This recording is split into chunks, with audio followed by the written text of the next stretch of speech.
The next show we're going to be talking about is GRANBLUE Fantasy, the animation. Yes, this is an amazing anime for me, and it's been a while since I've seen a really like straight up fantasy anime. And I'll say that because it's like we've seen who was that? Where like the people from our time went to like a fantasy world. I can't remember the name of that one. Gate.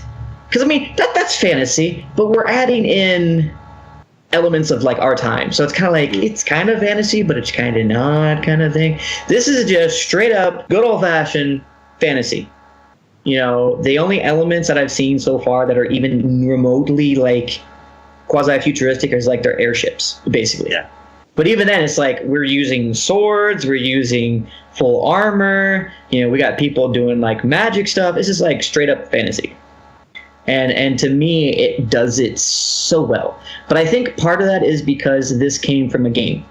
This is based off of the video game. And I think that's why they get that element to it done so well.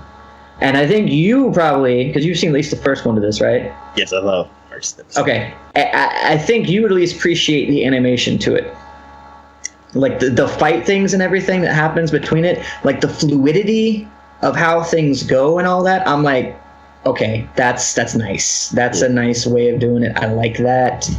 But like I am like after the first episode, I was like, okay, I'm hooked. I'm wanting to see what the heck's going on, how this is going to pan out, how this is going to go on, because I mean, oh my God, just when they summoned Bahamut, I'm like, yeah, hell yeah. You know, they had a freaking Hydra in the first episode. I'm like, holy crap. And then they have Bahamut who just descends down and you know, he's got like wrappings around his arms and stuff like that. And like even the guy that they were facing was commenting, oh, he can't do anything. His arms and everything are wrapped up. And I'm like, you obviously don't know anything. I'm like, and the minute he did too, all of a sudden jaws open up, big energy thing. I'm like, yep, here it comes.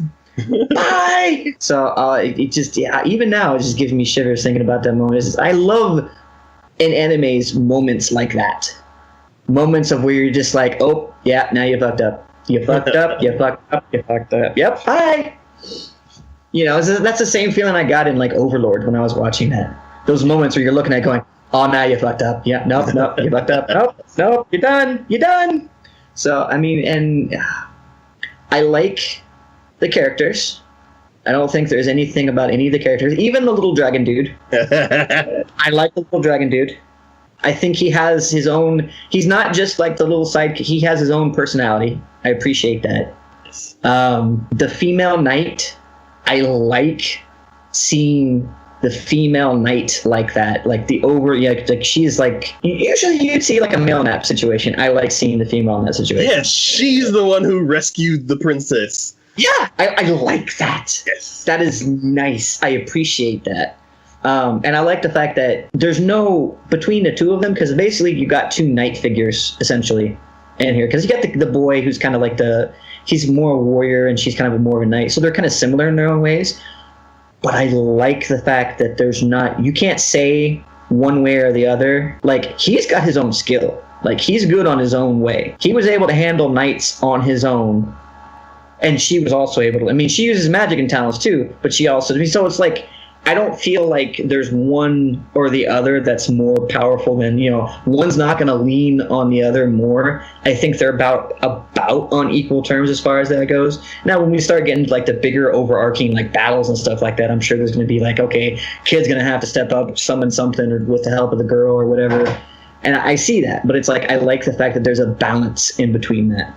So I appreciate that, because I hate when you have like, you know, those bigger, you know, oh, there's a whole bunch of people here. Oh, he's got to run away because he's not as strong, and she's got to be the one to like take over and everything. It's like, no. They are both going to be up at the front lines, taking out whoever and whatever comes their way.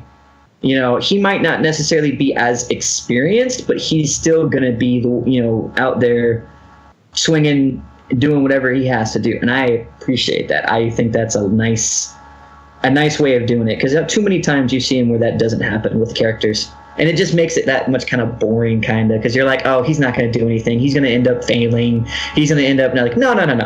He's going to come in. She's going to come in. They're both going to be able to handle whatever they have coming in. I like that. So that's my take on it. What's yours on it? So, the first couple minutes of the show, I was completely sucked into the world. I was like, oh yes, the woman is saving the princess. Let's keep it going. Then the ship, part of the ship blew up and everybody was flying out into the sky. And I'm like, oh crap. Then it switches over to the village and you start getting introduced to other characters. And I'm like, okay, this is interesting. And then the guy sees the girl when she fell out, goes to rescue her, and I'm like, okay, cool. Where is the cool girl? Because I want her back. And then that's where I started noticing a couple things with the show. From a technical animation aspect, I noticed that the characters are animated very well. Everything that's not a background was animated very, very well. The backgrounds are static pieces.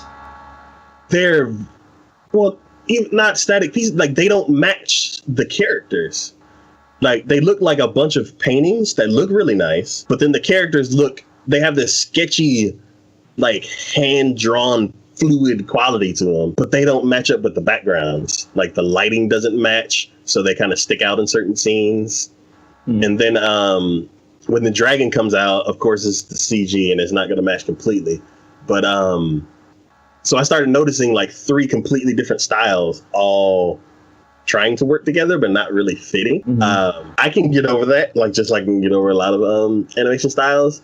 But it's one thing where I actually, it stood out to me when they were in the forest and running away, because the story slowed down a bit. So, I mean, I can see that. The only thing I could say that they might be considering when doing something like that is they're wanting the characters themselves to kind of stand out a little bit more. They're wanting you to take more note of the actual characters and what they're doing, their expressions, and they want the focus to be on them instead of being kind of like blending in with the background, which, I mean, it kind of does work, but it kind of makes it's like you said, it's a little drawing in certain areas like that. But again, it's something with the way the things are going with it, I'm totally down with it as far as that goes. There was another fantasy anime that came out a little while ago, and it's one of them things where there are regular people and then they get trapped, sent to this fantasy world, and they don't know how they got there. Or yeah, I know which one you're talking about. I don't remember the name of it, but I remember which one you're talking about, because I think there was 2 that came out that was very similar to that. Yeah, during that time frame. This one, was the style was kind of it was softened, it was kind of watercolory, and they fought a lot of goblins in that show. Yeah. With that show, all of the art style completely blended in, and I wasn't pulled away from any of the things that were happening. So comparing the two, I watched that one, and it did not seem nearly as interesting. Yeah. So as far as comparing the two, I would say animation style wise, that one looks better, but I wasn't hooked into that one. I liked the characters, I liked some of the events that were happening, but I didn't finish it. This show, I'm just like, whoa. And then when it slows down, then I'm like, the dragon's not flapping his wings. That's weird. So it's a really good show. The story is sounds very promising to me. So I'm definitely gonna keep up with a couple more episodes. As far as the characters go, I like the main guy. I haven't seen enough about him to where he's my favorite character. I'm in love with the female knight. She's awesome. Oh yeah.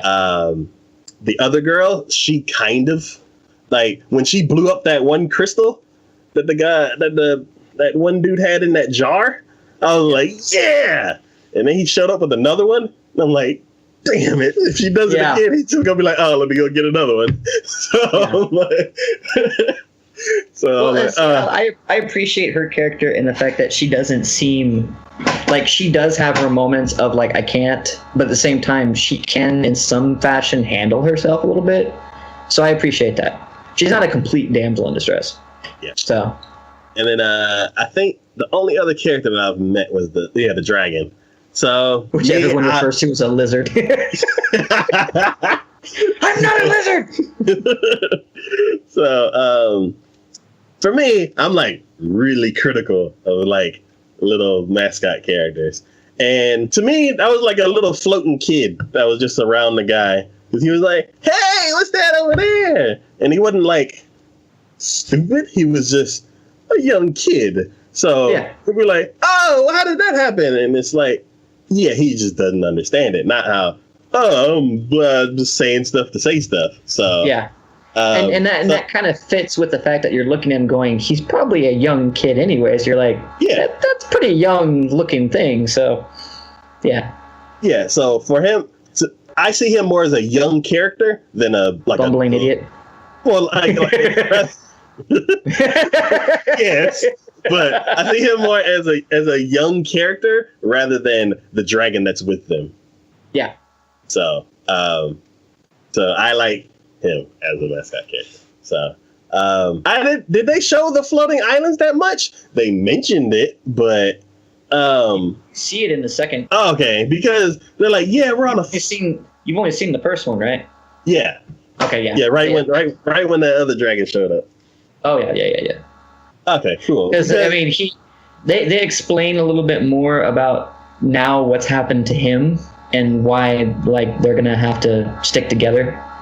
And he ends up going off on an adventure with them, and you see her take off, and you see the fact that they are literally a floating island out in the middle of like nowhere kind of thing. Okay. So cool. Because the main thing that sucked me into the show from the trailer was those floating islands, and I was like, and then I forgot that this was the show that had the floating islands, so I wasn't thinking about it until somebody said, "Yeah, on our floating island," and I'm like, "Oh, where are they?" Oh, islands. I think like in the next couple of episodes we'll see more and more about them because now at the end of episode 2 is when they started traveling. Yeah. So now that's going to be more of a thing where you'll see more of them by like episode 3. I'm sure. And, yes, I'm definitely keeping up with this show. It is very good. Oh yes, one of my favorites here. For some reason, there was a laptop in her room with a game installed on it. And already playing. And she don't know where it came from. Ooh, what if somebody planted it? It's possible. Ooh, that would be, if they put that in that show, I would absolutely, oh my God. I mean, it's about as busy as you can get. Yes. I feel like even if you do pause the show, it would still be like, woo, woo, woo. And I'm like, no, just stay still for a second.